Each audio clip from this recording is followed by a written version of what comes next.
What's up, everybody? Welcome on in to the Brass Ring Media Podcast for Tuesday, January 30th, 2024. What's going on? I'm Zach Haydorn. That's Tyler Sage. Pumped to be here. Lots to discuss. Tyler, what's going on, man? Hey, good to be here. Pumped as well to be here. Pump you up is the bit from the late 80s, early 90s SNL. Oh, man. It looks like you have a new custom blanket and or tarp in the background. So very nice. So that is a Christmas gift. Non-subliminal messaging there for the live viewers. Yep, it's gonna print really soon. It's gonna print. Yeah, we should probably be putting a link in every show note. So as soon as I can, I'll put that on you. I will. Yes, I will. And yes, my subliminal messaging. The book comes out soon, folks. Boy, oh boy. So, yeah, welcome into the show. Thanks to everybody who's joining us live right now. Adam's in the chat. Tracy's in the chat. Lots of you are also listening live and not in the chat, and that's okay too. Sean, what's going on?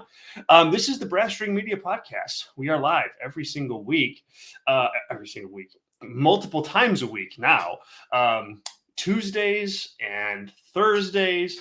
And big announcement that we've been teasing is we're going to add live shows to our slate of live content right here on the Brass Ring Media YouTube channel. It will be Mondays live, Tuesdays live, Wednesdays live, and Thursdays live. 4 live shows for you for free right here on the Brass Ring Media YouTube show. More to come as far as new co-hosts, as far as new names of the shows. That is all on the way, but we were going to roll this out last week, and, one Vince McMahon had to, cause a whole mess of trouble. And so we decided to hold the announcement a week. The new slate of shows will start next Monday. So keep it locked to Brass Ring Media. You can follow us on Twitter at brassring_media for all of the fun updates and fun co-hosts. And we're really pumped. We couldn't do it without you guys. We couldn't do it without your support, and really appreciate it. And so thank you. And we are going to give back more in the terms of live content each and every single week with some new co-hosts, some fresh co-hosts with different perspectives and different opinions. And it's gonna be fun. Absolutely. I'll probably be out of the dungeon by then, so I'm very excited for that. I even got little sound dampeners for my recording room that will be up at some point. So yeah, big week. I'm gonna miss the dungeon. I don't know about you guys, but I'm gonna miss the dungeon quite. Yeah. My computer's down here, like when I'm not recording live, so it's always a possibility.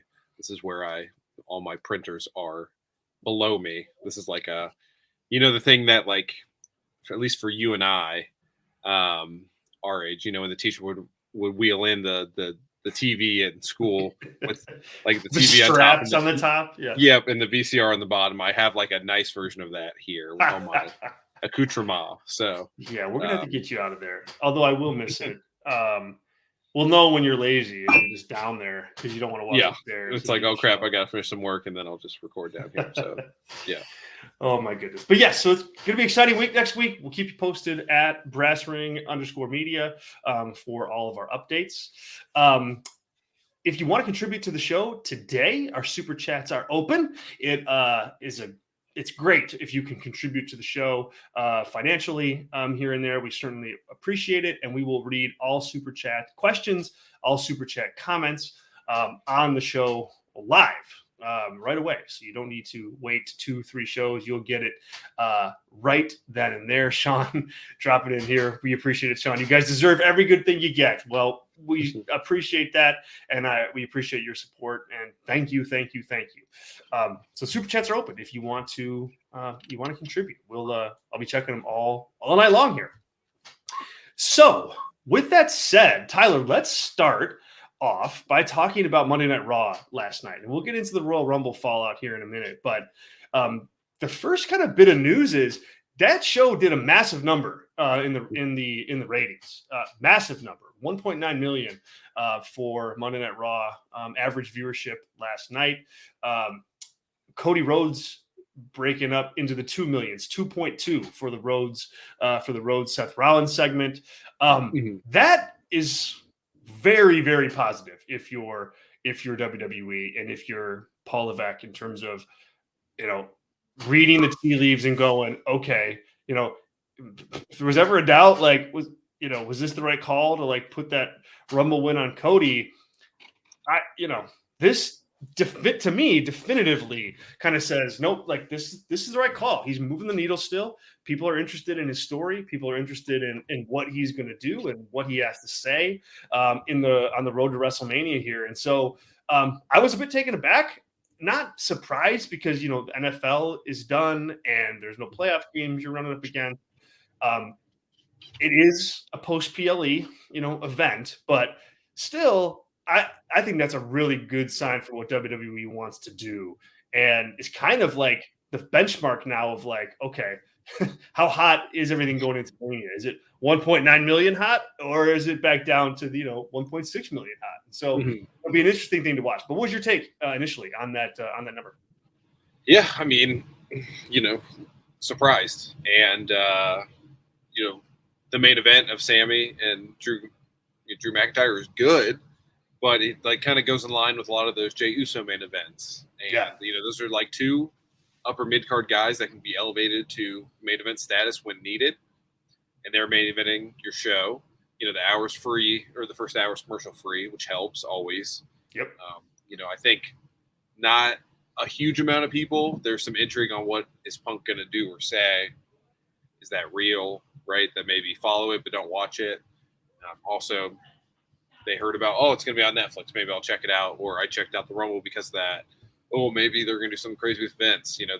There's like maybe 10,000 for each thing I just said of people that watch, but they wouldn't watch the whole time either, I don't think. Mm-hmm. So it's more about the product, whether you and I liked the PLE itself or not. It was, we still watched anyway, right? Those PLEs being good or bad for WWE is not serving you and I. Mm-hmm. It's serving the fans, the extra 300,000 fans, the extra 500,000, 500,000 people that watched it than normal. And, a good friend Wade Keller at the beginning of AEW was always talking about that second million when they were still around that benchmark. And that's kind of the definition of serving that audience. Is kind of this story, this presentation, this Raw, this past Royal Rumble, as opposed to what an AEW was doing at that pivotal moment as well. So it just kind of does it. And, I thought it was a totally, soft thumbs up episode of Raw I've ever seen. It felt very much, from a booking standpoint, a lot of similar stuff, obviously some big moments in there. But, it was like a solid episode, and it just means the product's still hot. So yeah. I think both of us we recorded a Royal Rumble review show for Brass Ring Media members, and you can become a member if you'd like and check out all of our major show reviews, upcoming and behind us, by going to patreon.com/Brass Ring Media. That gets you a free member-only podcast every single week, all of our review shows, access to a Discord community, which many of you that are here tonight are a part of. It's a blast. It's really fun to kind of get in there and mix it up in a respectful environment that is not Twitter or X or whatever you call it these days. But we'd love to have you. So give us a try. Patreon.com/Brass Ring Media. Neither of us were like high on the Royal Rumble show itself. And I think fair in our criticism of that. I think, one of the things that I wrote about the show was that it was not like, if you're looking for that show to like be like just crazy entertaining and over the top with spots and 5-star matches and it surprises, it didn't have any of that, and we broke that down on the member show. What I did think it did was it kind of just got everything to where it needed to go. Like it put it there. It took the pieces, put them on the WrestleMania board, and that's really the extent of it. Like, it wasn't any more strategic than that. They got there, and like this rating kind of, I think, spoke to the, it didn't make for a good Rumble, but it spoke to like that overall strategy of like, okay, we don't have a lot of surprises. We're not bringing Brock Lesnar back. We've had this Vince thing going on. We just got to get there. We got to get past this show and get these pieces on the board, and then we can go. And I think,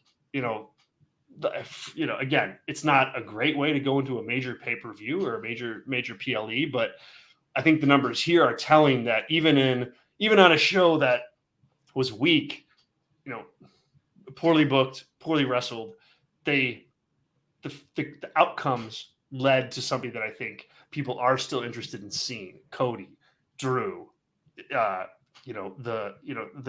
punk, the punk news, coming out of that, Seth, that's still all at play. And I think that's what you want if you're WWE, especially when you kind of put on a show the way that they did.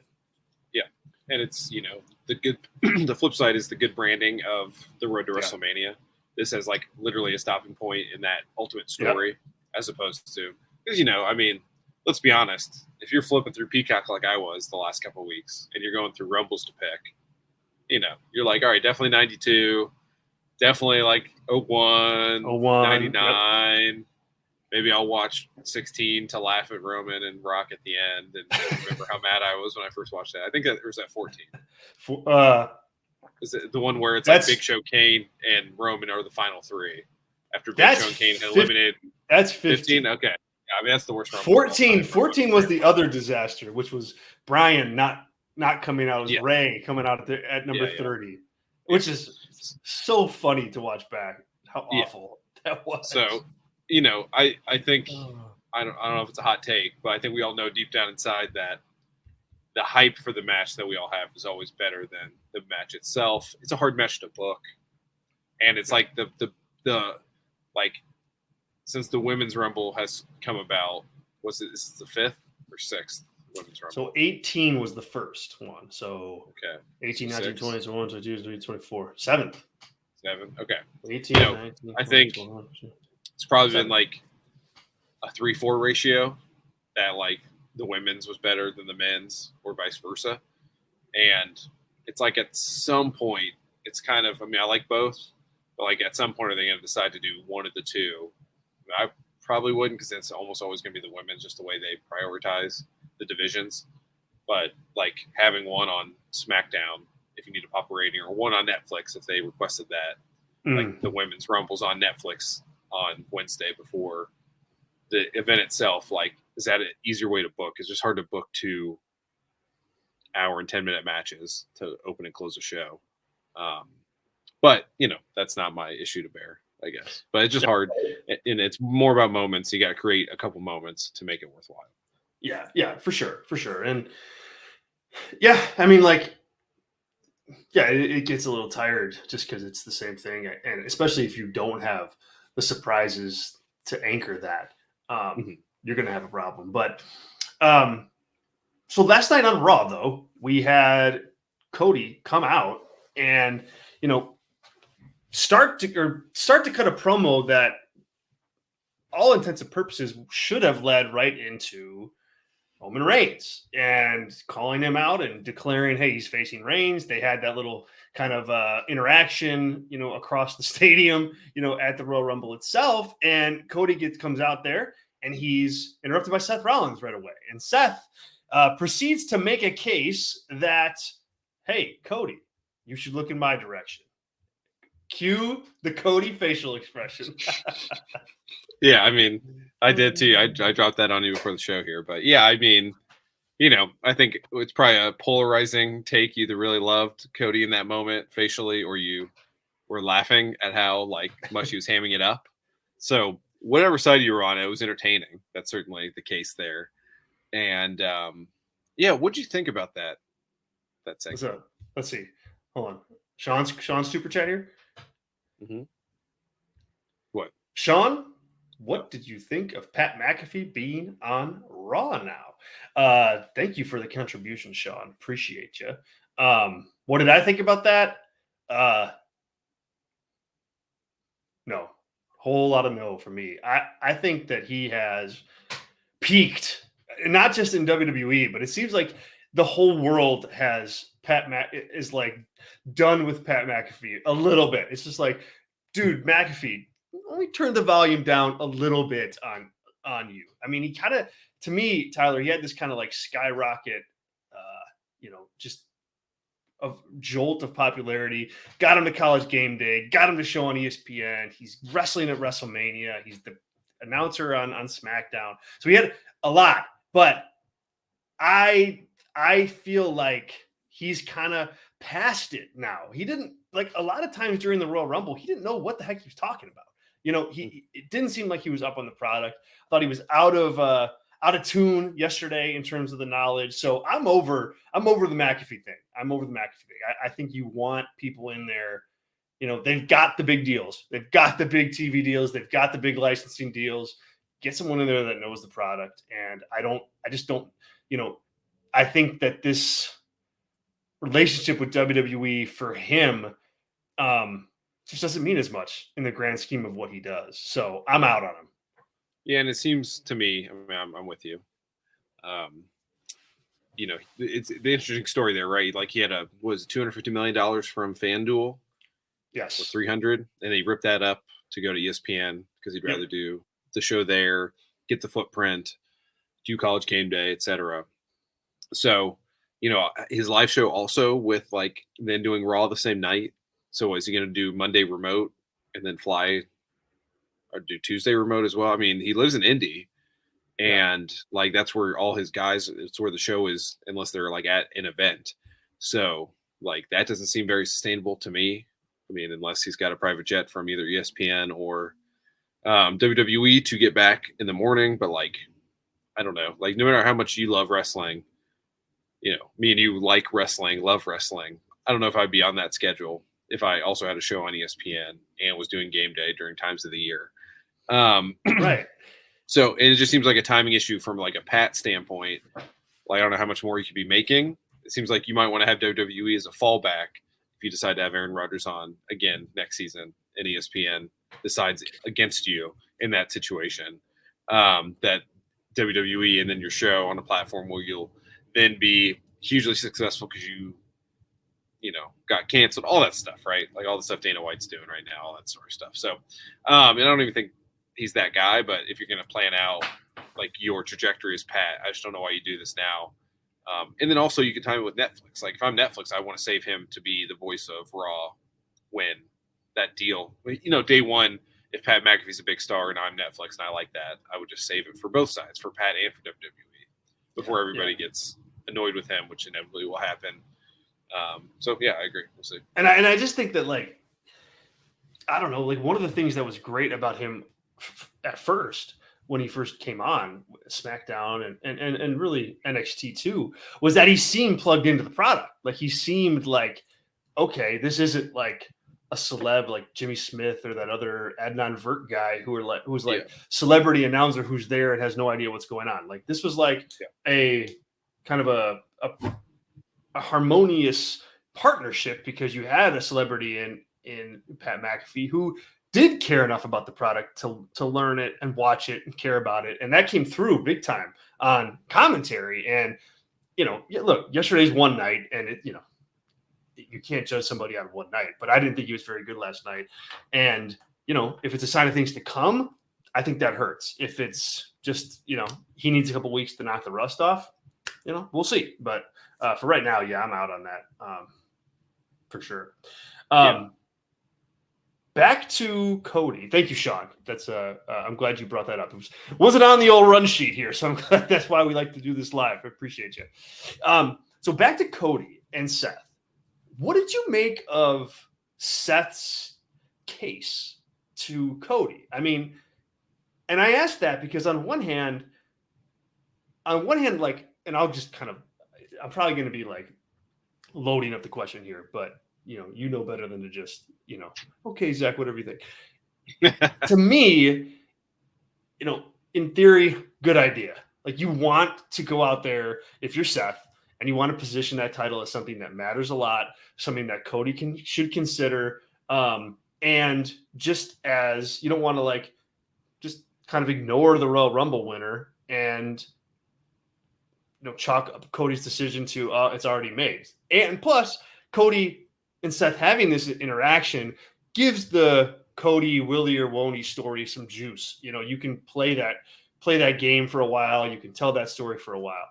that's the positive, and that's why initially I'm like, oh, that was good. And I think that the segment itself was, I'm higher on it than you were from the reaction standpoint. I thought Cody was good, and we can have we should have a fundamental discussion about Cody here in a minute as it pertains to WrestleMania, and we will. But I thought Seth was good. I thought his delivery was good. I thought he was believable. I thought Cody kind of was just soaking it all in. That played for me. But after the fact, I'm sitting there and I'm going, man, like Cody's gonna pick Reigns here. Like that's the end game. And for 5 straight minutes, you had Seth just bury the Universal Championship and Roman Reigns. And so in my head, I'm like, well, the idea was good, conceptually it was good, and it was well delivered. But what kind of signal are you sending to the audience, and eventually to the decision that Cody makes when it is Reigns, that he picked this title that doesn't matter? It's the politics title, it's the Hollywood title. Like, I just don't know that that's the tone that you want to have as Cody's about to finish his journey here. So I loaded up the question, but was that a good move? Was it a bad move? Where are you at on that whole kind of the thought process and execution of that segment last night? Yeah, I've got a fancy booking for this too, so don't let me forget that as I finish this thing. I got you. To me, there's 5 top guys on Raw at the moment, including Punk, who's injured, probably out we'll probably see him at the Rumble next year, based on how long that surgery takes. So, but he's included in there. You've got him, Cody, Gunther, Seth, and Drew, right? I think of all those guys, Seth is probably 4th out of those on like a promo like this where you're bringing up real life stuff. Punk, Cody are good at weaving it with help from the writing team. With help, yeah. Drew's like surprisingly good at it with this character, being like the righteous heel, which I love. And so like, not that Seth was bad, but it felt, I don't know, I felt like stressed for him in trying to deliver that promo, and that it was like it needed just a little bit of polishing to like get it to what we saw between Punk and Cody. A little whiny, right? Yeah. Like, it makes your title ultimately seem, it was the doth do protest too much promo for Seth, basically, right? And maybe that's the goal. I don't think it is, and that's what it felt like. Him begging a guy to wrestle him. He's a babyface, so you should want that. But yeah, I mean, it was fine. I think it could have used like a polish, and it could have turned it from a pretty good promo that I was like, oh, I don't know if that worked as effectively as they wanted to okay, that definitely worked. And, I'm having fun with Cody. And I don't know, it just seemed like Seth was a little nervous out there. Obviously, it was like a different change of plan there. But even when they were like, singing his song, he's like, yeah, we'll get to that. It was just like a weird. Yeah. It seemed like Colby Lopez talking for like a split second, not Seth Rollins, which is like weird for a top guy to like, not that he broke character, but I just like had that feeling of like, I don't think he loves this either when he's delivering it. I guess is what I'm trying to get at. I think he probably had the same issues you and I would have had. Yeah, and that's a good point to call out. Like, this promo probably was not in the cards, 48 hours ago. I don't think they're doing this if Cody wins and Punk's not hurt. I think that's maybe they would have, but I just, something about it did seem a little like thrown together, especially given how definitive like the Royal Rumble went off the air of like Roman and Cody jawing at each other and the cameras catching it. Like that was, obviously that was there on purpose. And so yeah, it almost seemed like real world stuff where it's like, well, we don't know what we're doing for WrestleMania on the Seth Rollins side. So to get extra time, let's do this promo. Let's give Cody some more time so that we can, figure this out. And as you kind of broke it down there, yeah, Seth's delivery, that uncertainty, I think, helped it at times. But when you're trying to be confident about your promo or your title and your run and, why you should get picked, you don't really want to have that hemming and hawing that he had at times out there. Yeah, and he's right. So, that can work more for a babyface than a heel being correct. And, gets heat on Roman. But, I don't think we're going to get to a Seth Roman anytime soon either. So it's like, what are we accomplishing there? I mean, I guess same thing as Drew and CM Punk, right? That could happen at the same WrestleMania, I guess. But so my fantasy booking, before I forget, is what if we're 2 weeks from now and Cody's on the mic and he's like, Seth, I choose both. Or, what that's my Cody delivery. He puts himself in the Elimination Chamber match to earn 2 title shots. Oh, boy. He tries to win. This is the Pat McAfee effect of it, of too much of a good thing, right? It's working and then you oversaturate the market. And with this now, you're not confident in the other options with Punk. You do not have Rock on the table.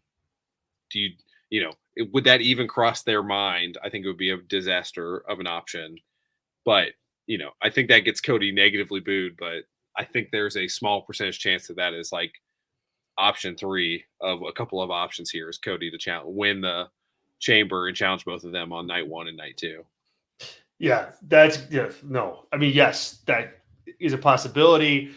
In theory, it is a disaster in practice. I really think it is. I mean, he's a heel. He's AEW Cody at the end of that. Yes. I mean, no, for sure. I mean, look, they've got a good thing going with him right now. They really do.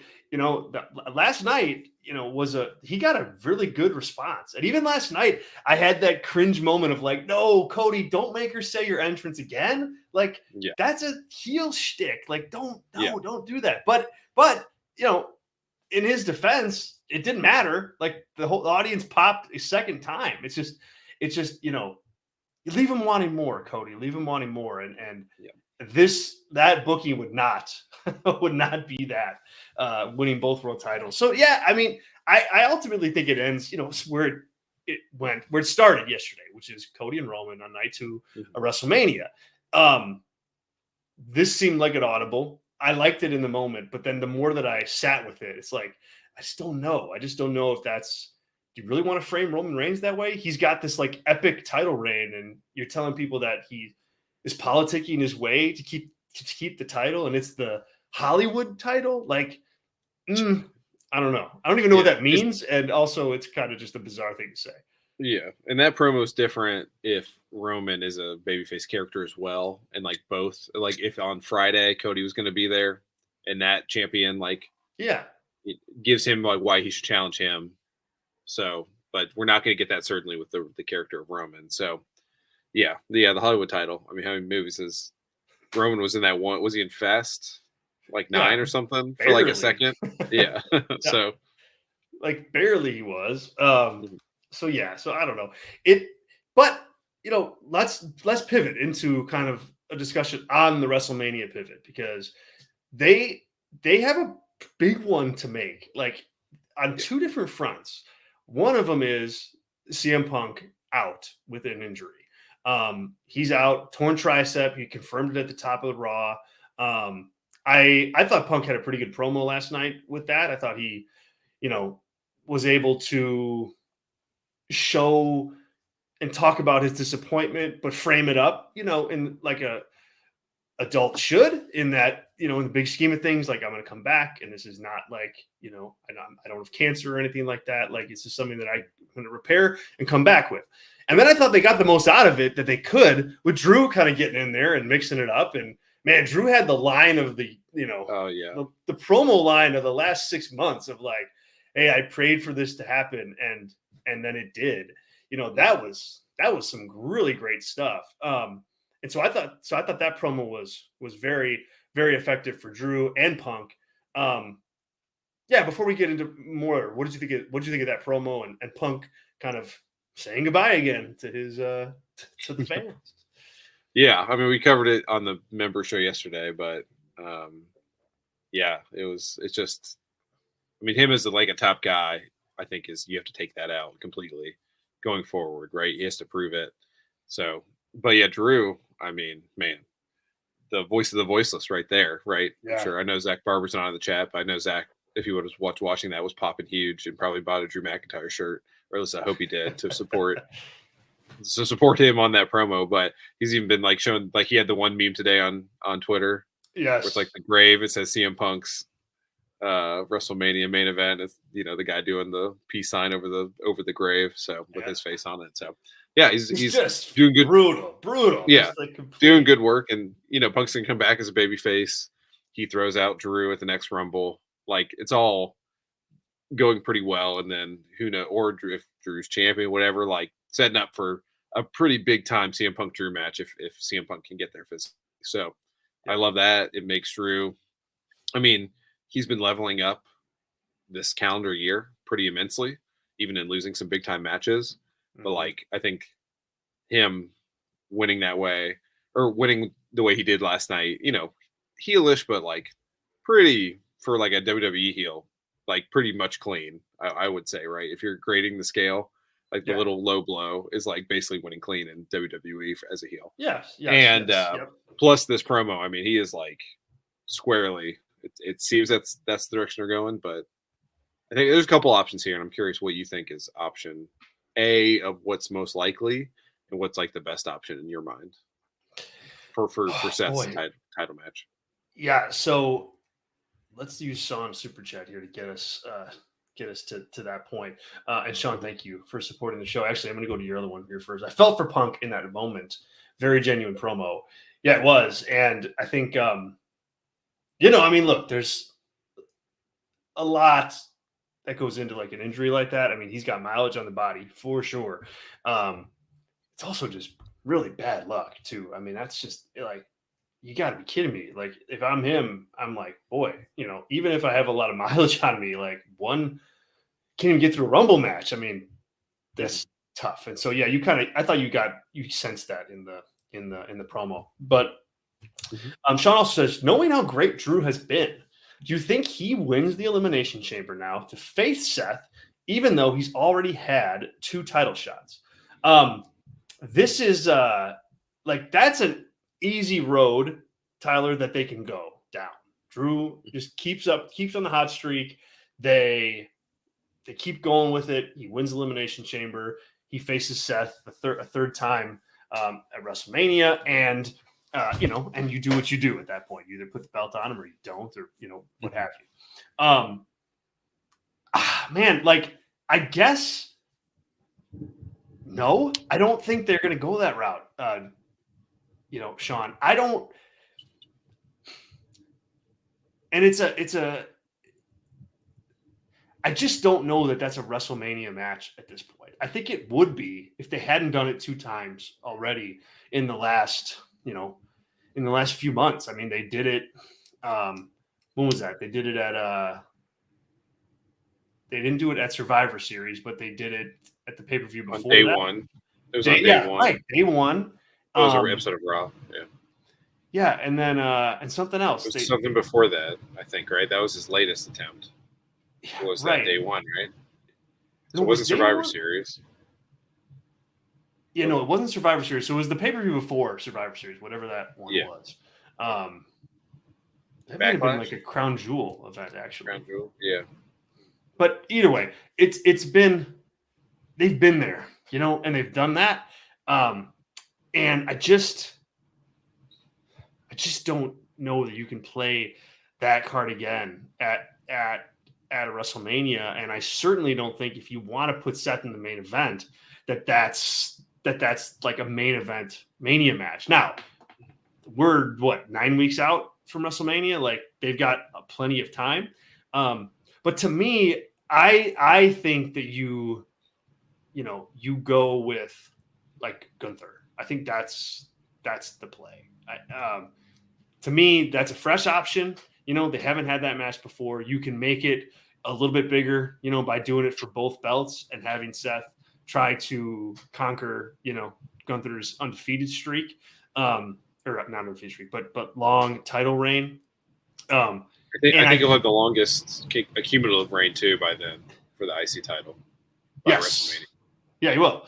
And so, like, I just think that, like, on paper, like, that's a bigger match. And I think, Gunther, Drew's delivering, so is he. on a very, very high level. And I think you want to have him in a major match. And so, I don't know what Gunther's plan was, obviously going into a WrestleMania that was going to have Seth and Punk on it. But to me, now that that's off the table, you use it as an opportunity to really make Gunther. And I think that means booking that match and going into it with a long feud and, having Gunther win the Elimination Chamber and take his championship to WrestleMania and beat Seth, at WrestleMania. And again, I don't know if that match can main event the show either, but at least there's something. It's something fresher there. So that'd be how I'd be looking at this. But it does leave Drew McIntyre on the outside looking in of something major to do at WrestleMania, and I think that's the problem with what I've laid out. What do you make of Drew and Sean's question here, but also my idea of Gunther? Yeah, I think Gunther's the easiest option and the best on paper, unless you want to get kind of down dangerous roads from a booking perspective. So let's work backwards, right? What do you think Damian Priest was going to do if CM Punk and Seth Rollins match happened? Like, what was the plan? Was it the Raw after WrestleMania? Something was going to happen? Was it literally right there? And Damian Priest is the new Alberto Del Rio, where Punk wins this huge match on a big show and gets cashed in on as like a callback to that, and then it's Priest on a quick run, and then Punk gets it back. What do you think was the most likely original plan? Because that Money in the Bank is what, like June? So you got to like do something with that belt by then. Yeah. And like, if, let's be honest, like, I think Seth retaining no matter what is the least likely scenario, no matter what the match is, whether it's CM Punk, Gunther, anybody else, right? Just based on injury, take some time to heal, had almost a year run with that thing. So if it's a heel, you got to do something with that and not bury Priest because they've worked too hard to build that character up. So that's like a lot going into this for me. So for that, that's good call on. I think that to me, you're looking at like a day after WrestleMania, Raw after Mania cash in, like as the original plan on Punk as the original plan on Punk, who had just won the title the night before, and there you go. Now they can't do that. But dude, yeah, you just took a machete to my to my booking, because like you're not going to put Gunther over and then have Damian Priest, just beat him like the next. They like can't touch on a while cash he's got the belt. Like, right. Does he like win Money in the Bank and get 2 Money in the Bank cash-ins? Like that's like then we're getting like real wonky. No, like, we need to get rid of this event if that's the case, right? Yes. So, like with that in mind, I think we actually lucked out pretty big. Not that Punk being injured is not good. You're not hoping anyone gets hurt, but like that match was not going to be good with like a 70% Seth and Cody and Seth and Punk's interaction did not like scream to me that this is like going to be a well-worked match with anybody. Right. But like, what is the potential then of, because Seth is probably needing a little bit extra help of like some cash-in happening. Like, let's say Gunther wins the Elimination Chamber or Drew. I think both can fit in that equation here. And like Seth gets cashed in on in between Elimination Chamber and Mania and somehow invokes that rematch clause and you have like a triple threat, right? Like I think that's very much on the table. Yeah. And like I'm always against triple threats, but like it makes sense in a lot of fronts. But like also for posterity, like is Damian Priest a character that should be walking into WrestleMania with a title? I don't know. And that kind of tells you what that match is going to be. Is that worth it to that Priest character? But now you're kind of like booked into a corner with what's going on with him. So yeah, I mean, I would avoid that if I could, but I think that is like 50-50 with Gunther Seth singles match at this point. Like I'm pretty much there. The triple threat is like, I think like on one hand you could look at that and go, okay, that maybe like you do want to break glass, in case of emergency here, and do that. But the thing is, like, those guys had a triple threat match at last year's WrestleMania. Like Gunther and Drew were in a triple threat match with the other last year. So it's like really similar if you go that route.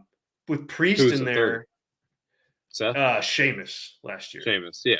So I mean, I'm saying like it would be champion Priest, Seth Rollins, and then either the other two. And then either the other two. Okay, right. Yeah. Right. Okay. Whoever wins the chamber, like, so then you think it's going to be Gunther and Seth. Priest does something like 2 weeks before, cashes in. Yeah. I mean, if you had Brock Lesnar sitting there, which you don't now, and you shouldn't now, given what has happened. If you had him there, I think you can make this work. It's another piece of the puzzle, like where you could just, if you wanted to plug Gunther and Brock, you can take Gunther out of this kind of title picture, and then you can go Drew, Damian, and Seth. But like one of them is going to be left out, like some combination of Damian Priest, Gunther, and Drew McIntyre are going to be left out of this somehow. And here's the other thing, man. Like going into like a few weeks ago, or even like longer than that, like a month ago, I thought, and we talked about it on this show multiple times, that Damian Priest is kind of like, a little bit on the outs with Judgment Day. There was some drama and intrigue there.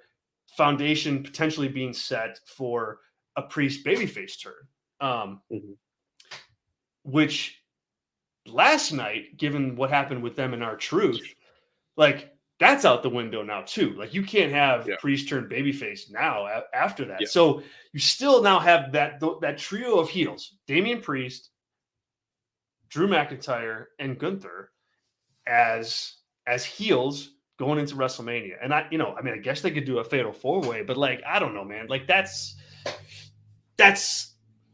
I don't think that that's what you want. Like for that title, I don't think that's what Seth wants. Like, and look, maybe you don't get what you want now because you've got a big issue, but yeah, man. I mean, like the Money in the Bank thing is a real thing, unless, and here's another way to think about it. You go. Well, so like, it's not brand specific, right? The Money in the Bank. That's what I was just about to say. Yeah. You could have him cash in on Cody. Yes. And like Cody's a character that's not going to hold that belt forever, I don't think, right? Right. So you could, you could have him cash in on him. And like to round this whole thing back is like, I'd rather, at this point, I think Drew is super valuable in a lot of ways. And him taking on like a Cody at SummerSlam, if Cody's the champion, and maybe even ending it right there.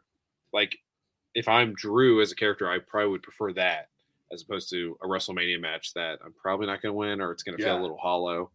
So you could get all the way around there. Cody could lose to Priest, win it back, whatever you want to do there. There's lots of time from, April to August to tell that story, or even whatever, right? So that is one way to get out of it. So yeah, then like, what does that belt mean? It'd be hilarious if like, because like who has cashed in and not gotten it? Cena, Corbin, and Theory. Cena. Who was the second one? Corbin. Cena, Corbin, and Sandow. Damian Sandow. All Sandow and Theory for the US title. Yeah. So it hasn't gone well if you're not established to do that, right? So I don't know if you want to put that stink on Damian Priest. He's also like 42. So I guess, are you too worried about that? I don't know. So yeah, man. I mean, the other like way to analyze this, and a fun way to do that would be, okay, if you like, where do you go? Like, okay, let's just say, and Adam, thanks for jumping in. Sean, thanks for kicking us off with that super chat. It's great stuff. Adam is in the chat and he's saying, to me, it's got to be Gunther. I 100% agree, Zach. And then also Adam's jumping in saying, I would have Becky and Rhea main event night one. Very much a possibility, I think, given the circumstances. To me, like, I'm looking at night one just like I looked at it last year. You've got Cody and Roman. That's going to be night two main event. And night one, should be whatever match is the hottest, whatever match you deem the hottest. And last year, I think on paper, you'd say, oh, it's Charlotte and Rhea. But that tag match was just hotter than that women's title match. So that's what went on. And that's what I would do. Pat McAfee versus Almost, maybe. Oh, good grief. No. It's the main event, obviously. Sorry, I do really do. Because that might be a real match. So we'll see. But yeah, right. You just might have willed that. Or Bronson Reed. Was Bronson Reed the second big guy he was scared of? Yes. In that equation? Yes. Yeah. Maybe Bronson Reed. They could actually bump a little bit. So that'd be the better match. Or a triple threat, whatever. So I just want to. I'm booking the worst match possible. So I'd sign up for Peacock a second time just to watch those two beat on Pat McAfee. So I'm good with that. But another way to think about this is, okay, if you have, let's just take Adam's idea here, since you agree with me, of course, and thank you, Adam, for that. But if it is going to be Gunther and Seth, all right, what options are on the table for Drew and Damian? Like, if you were not going to have Damian Priest essentially just confirm his heel status with a beatdown of R-Truth last night, you could have put those two against one another for like a kind of a specialty grudge singles match. Like, that would have worked. I don't know that that's like all that compelling. I don't think it's a needle mover, but it's a match that can be on the show. The problem is that once you go further down the card, and it's like, who's left for him to wrestle? Like, either one of those guys. I mean, Drew Okada would be nice if you could do that, but like, obviously I don't think that that's in the cards, but I feel like Drew deserves something of that caliber. And if he doesn't get the Seth match, like, then like, what do you do? Like, what do you do with him given what else is there? And it's tough because there's not much. Yeah, I'm trying to think. So Priest, I'd start there. Like, are they still tag champions, right? If that's the case, you can do Kevin and Sammy, something big like that fits. Yeah, you can do. Yeah, that's true. Yeah, if not, or whatever, there's probably another machination of that you could do. Maybe if Ray and Andrade are teaming up, is Ray going to be back by then? I think so. So that would be like a good, big time team. But if not, then I think it should be Priest and Balor, especially if Balor's on his way out. That's a big win for Priest. That's it. Yeah, that's a good point. That's a good idea. Yep. So that's easier. With Drew, it's like, man, like, honestly, I'd probably put him in the Logan Paul match and figure out how to book that, because like him having that US title, you can kind of pitch him on the Gunther thing. And also, like, he's going to tell the truth, and like then you're on dangerous like anti-hero getting over territory, but like getting over is getting over. And like, I don't think that's necessarily a bad thing. I think this character can navigate that and kind of be like what every AEW character is trying to be, right? Like that gray, like what Adam Page ideally is kind of what you could do with Drew, honestly, in this capacity. Yeah. So that's something, or if not, you could do him in LA Knight, like beat another upper mid card guy, and you could build that up. I mean, you'd have to do some cross, but there's no one on Raw for him to, do a singles match with. Right. So you have to get like, him and Sammy just main evented last night. It was a great match. They work well together, but like, you're not getting that. If there's a celebrity coming in that could work, I would slot Drew for that. But like, that's pretty tough to just like get a celebrity that's can also work, right? So yeah, Bad Bunny, maybe. Travis Kelce, likes wrestling. I assume he does. He seems like a guy who likes wrestling. If you could get that and he would work a match, like Drew would be that'd be an awesome spot for him. Yeah, that'd be a good spot for him. Yeah. I wonder too, like, what if you did, another possibility here is, you look at somebody like Bron Breakker and you say, hey, we're going to either you're going to have him come up, feud with Drew, or we're going to put Drew in the main event against Seth Rollins for the title, and we're going to have Gunther go after, or Breaker go after Gunther and his title, and the Intercontinental title. Like, maybe that's a way to kind of get around, the issue with all those things that are left. So you have a special singles match, and then you do a tag with Priest and and Finn Balor. You'd have to team them up, but it's a fairly interesting discussion to have because there's, look, we talked about a lot of options Mhm. and a lot of possibilities. Do you think any of those possibilities can main event the show of night one like Punk and Seth could or would have most likely? Oh no, none of them are slam dunks, but I certainly don't think that Becky and Rhea is a slam dunk either. Like, what did we get last night? A backstage segment. We got the Chris Did we? I don't Jericho. even know that we did. Yeah, Becky was there. It was just Becky getting interviewed by. Oh, Sarah. right. Okay. Yeah.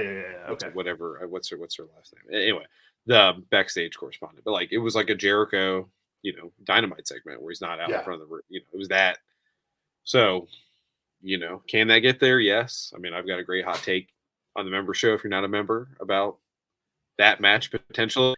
So I'll save that for that as a little tease. But yeah, I mean, could be one of those things that has, it was the Orlando WrestleMania. I can't remember the number. The Greatest Thrill Ride was the moniker of that. Remember they had the big like roller coaster on the stage? Yes. That was like a hell of a stage. Yeah, not a good show. It made no sense, and the show was besides the Hardy Boys coming out. But like that, I remember that being a big like. There's like really any match could have main evented, and the main evented with Roman and the Undertaker. So it feels like it might be one of those sort of things. But if it's like any other 2-night WrestleMania, night one will certainly be way better overall than night two. Night two will be like heavy on the main event, and then kind of the other stuff thrown in there. The Bailey, Io Sky match, etc. So the tag team title match, probably stuff like that. Yeah, I mean, I don't know, man. Like, it's really ironic that you have a situation where you're like neither Punk, like both Punk and Seth Rollins are so similar in terms of like where they've stood on the WWE roster, like almost the bride, but never the bride, and this year, they both were going to leverage the other to kind of be the bride on night one. And now that's not going to happen either. And because Punk's injured, but Seth got injured too. It's like, it's really ironic how, how they fit together. I'm higher than Becky and Rhea, or Becky versus Rhea than you are. And so, will I eat my words? Maybe. But I think that has the possibility to do it. But it's going to be interesting to see which way they go. And based on yesterday, I don't think they know yet. I really don't. Like, it all seemed very much we're in a holding pattern on what we're doing because we don't know yet. Maybe Paul Levesque was busy reading the 67-page report. That's a well-deserved burn on him for that. Shame on him. We talked about that on the member show too. Just an awful response. And you can become a member and check out our thoughts on that. Patreon.com/BrassRingMedia. Let me toss this out to you before we pivot to an AEW topic. Mm-hmm. If WWE has The Rock, could we see a scenario where Cody accepts Seth's challenge?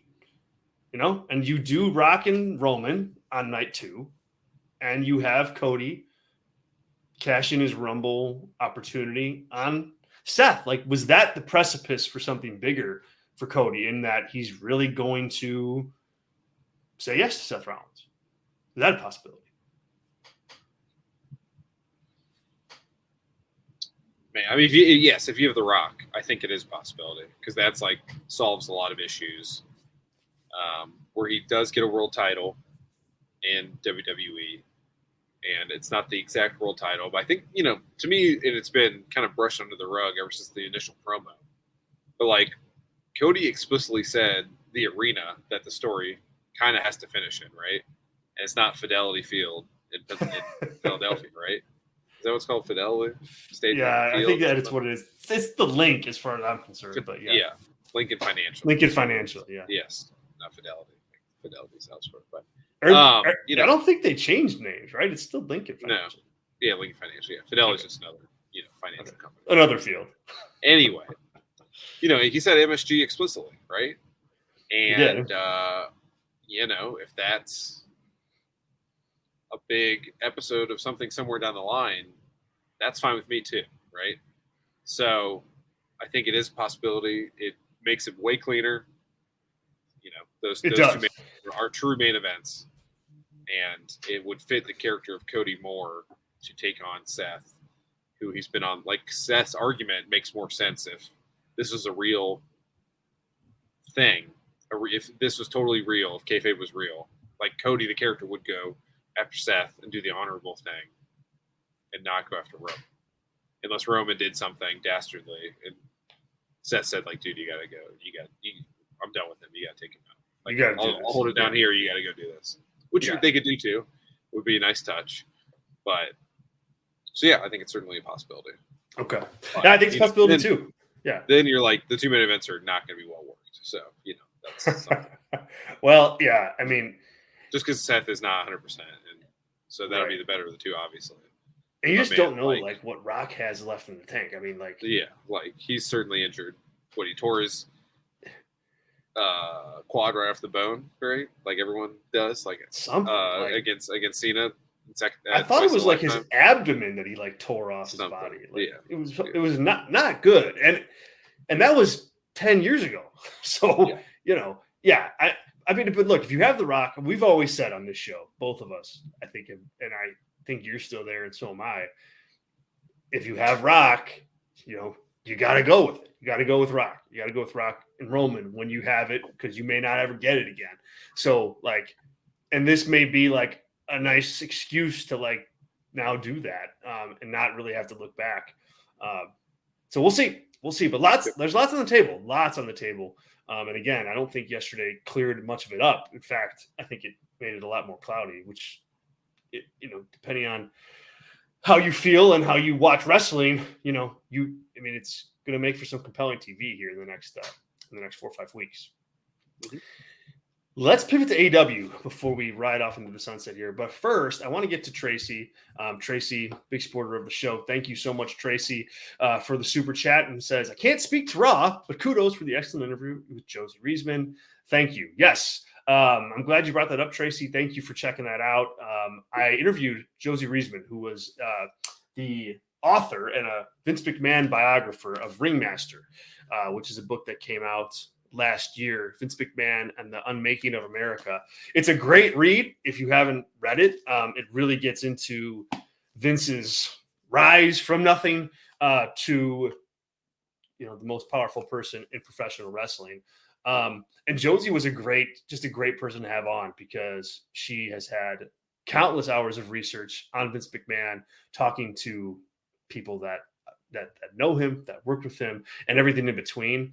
And we talked for about a half hour about, the allegations and what they mean and where they come, where like that activity comes from based on her analysis of Vince McMahon and his psyche. And it was a weird conversation because it's Vince McMahon and his psyche, and that's not a fun place to be, especially these days. But it was a really good conversation, and I thought Josie really, really gave some thoughtful answers and responses as to these allegations and where they come from. So I encourage you all to check it out. It's up on the Brass Ring Media YouTube channel right now. Thank you, Tracy, for watching that and for commenting. Yeah, and if I can say for you, Zach, quite the poll on guest. Thank you. Josie was on lots of media, on TV and big time podcasts. I know I listened to her and Dan Levitard had like a 20-minute spot on their show, and that gets millions of downloads a week. So kudos to you for being your own producer and booking that. So thank you. Yes, it's she was great. It was awesome. Mm-hmm. I was really glad we got to do that. And check it out if you haven't done so. All right, on to AEW before we ride off into the sunset here. And we've got Zach who's going to kick us off. Zach, thank you. On the AEW side, Collision was a strong show opposite the Rumble with maybe a livelier crowd. Also, I think the Revolution card is shaping up to be really good, and that's without Will Ospreay, possibly Okada, and possibly Mercedes Moné. So, Tyler, take either one of those first. Collision, thumbs up, thumbs down, and like the Revolution card in terms of where we think that's going with about a month here before. Yeah, I need to get caught up on Collision. I have not watched it. I do not even know results. I'll be honest with everybody. So, how did you pull that off? I'm off Twitter. So, my Instagram is business related, not wrestling. Okay. So All right. I avoid that pretty easily. But I assume the rating was like 190,000, especially It was against the low. It Rumble. was like 300 Yeah. something thousand actually. Well, that's pretty good. Pretty That's good. actually not bad. Yeah. So yeah, I will catch up. But yeah, I think Revolution is shaping up. Main event of Bucks and Sting and Darby makes sense. Joe is that kind of champion that I feel like it's not the end of the world that the world title is not going to be in the main event, presumably.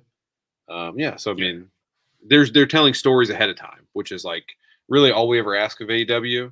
And there's a couple stories being told ahead of time, right? If you're going to have 9 matches, I would love 6 of them to have been set up, at least an inkling to them, more than 3 episodes of TV being Dynamite, Collision, Dynamite, which is the usual a 1 week period of setting up your pay-per-view for the following Saturday. So I think they're breaking that mold a bit, and I think that's a positive sign. But I think especially into this week, because like the Chamber is the 25th. Yes. So that's Saturday, and then the following Saturday is Revolution. Yep. So we'll be a little busy time there. But I think it's good. Yeah, hopefully there's not 9 matches. Hopefully there is only 6, and hopefully they all have stories. No, that's not going to happen. You know that. There's going to be 13. There's going to be 4 on the pre-show. There's going to be 9 to 10 on the main card. I'm just telling you how he books. You know this better than anybody. I do, and I don't like it. 8 to midnight. So I don't like it, Tony Khan.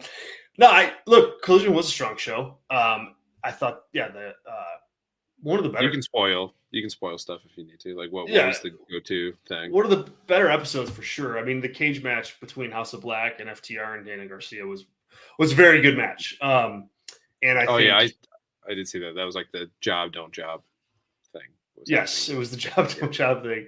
But like the match was really good. Like they beat the tar out of one another. Some big cage spots. I think like one of the most protected. I was watching the match, and I watched it on Monday, so after the weekend. And one of the things that I thought about when I was watching this was the AEW cage match might be like the most protected thing like in AEW period, like stars included. Like that to me, when they break that thing out, like it matters. And I think it really like set a good tone for the show. It was a good place for the match to happen. So I really liked it. I don't know if it had a livelier crowd. That Rumble crowd was not very good, but it's hard in a huge arena. Well, yeah, I mean, like I don't think they were given a ton to cheer about either. Honestly, they weren't fun moments. They weren't, but like I don't know, you've got 80,000 people or 40,000 people versus like 1,000 people or 1,200. Like so. Where was Collision at? What city? I couldn't even tell you. Could not even tell you. Do you know? No, I was just trying to like shout out Norfolk, perhaps, maybe East Rutherford, New Jersey or something. So I'm just guessing. It was at Hershey, PA. Is that where it was? No, that's like a classic. Okay. That is a classic. Saturday night's main event is in Hershey or Worcester. Yes. Oh man, but so I don't know. Was it a livelier crowd? Probably, but there was also only 1,200 of them. And that's not a burn. That's just reality. As far as the Revolution card goes, I too like how it's shaping up. I really do.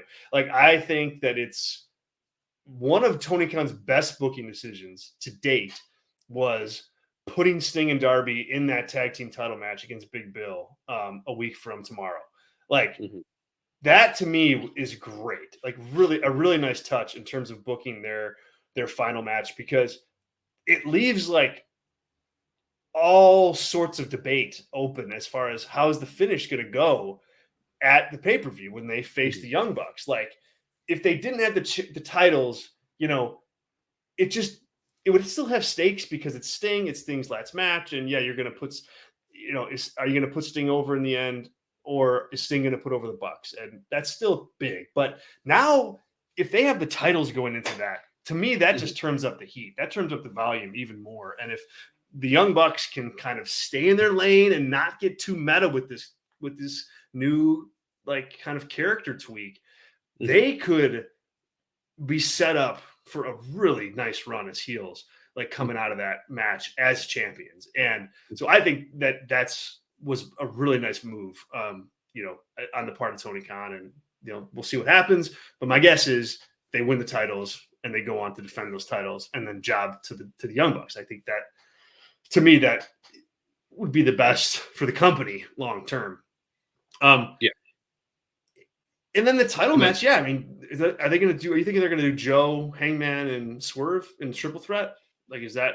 Do you think that's where we're headed here? I hope not. Again, you know, triple threats are the last case scenario, worst case scenario. Yeah, hopefully just Paige and Joe, I think, is the best option on the table. You can get a hard hitting 20-minute match where Paige is, you know, is so close again, and you know, you go from there. I think you go Swerve, and then that's like a pretty good run for Joe, like a good 3-month run.